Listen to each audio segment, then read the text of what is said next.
अभी आपने ऑक्सफैम की रिपोर्ट देखी, कुछ दिन पहले राहुल जी ने भी प्रेस वार्ता की और ऑक्सफैम की रिपोर्ट सबके सामने साझा की थी।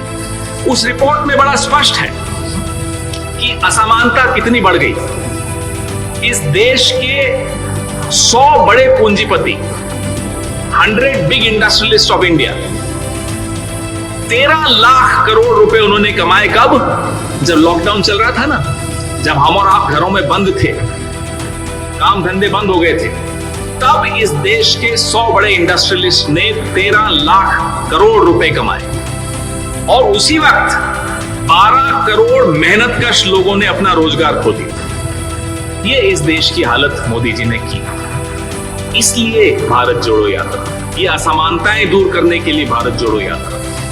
भारत जोड़ो यात्रा का एक और मकसद था, और वो बड़ा जीवंत मकसद है, क्योंकि लगातार एक कोशिश हो रही है हमें और आपको लड़ाने की। आपकी जाति कुछ और है, आपकी कुछ और है, मेरा धर्म कुछ और है, इनका धर्म कुछ और है, उनका कपड़े पहनने का तरीका कुछ और है, मेरा कपड़े पहनने का तरीका कुछ और है, हमारे भट्टी साहब कुछ और खाते हैं और किरण जी कुछ और खाते हैं, तो लड़वा दो आपस में। ये एक षड्यंत्र रचा जा रहा है, कैसे लड़ाई करवाओ समाज में एक दूसरे। तो जब देश का राजा देश की प्रजा को लड़वाने पे आ जाता है तो वो देश डूबता। यही होने वाला है इस देश का, यही हो रहा है इस देश में। नौजवान डूब रहा है, नौजवान के सपने खत्म हो रहे हैं, चूर चूर हो रहे हैं, छोटे छोटे उद्योग बंद हो रहे हैं, दुकानें बंद हो रही हैं। महिलाओं की सुरक्षा की हालत हम सब जानते हैं क्या है। यहाँ हैदराबाद में भी कई उदाहरण हमें देखने को मिले।